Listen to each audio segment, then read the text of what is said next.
Conventionally, we used to tell patients about restrictions after hip replacement surgery. Like we used to tell them not to sit on the floor, avoid deep or low seats, avoid crossing their legs. These used to be usual precautions or restrictions after a hip replacement surgery.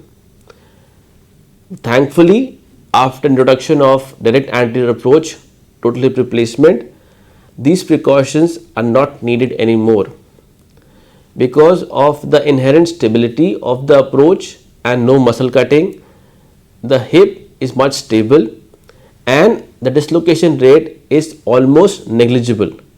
So we don't need to advise patients for any restrictions anymore. Patients are even able to sit on the floor or sit cross-legged after a direct anterior approach hip replacement.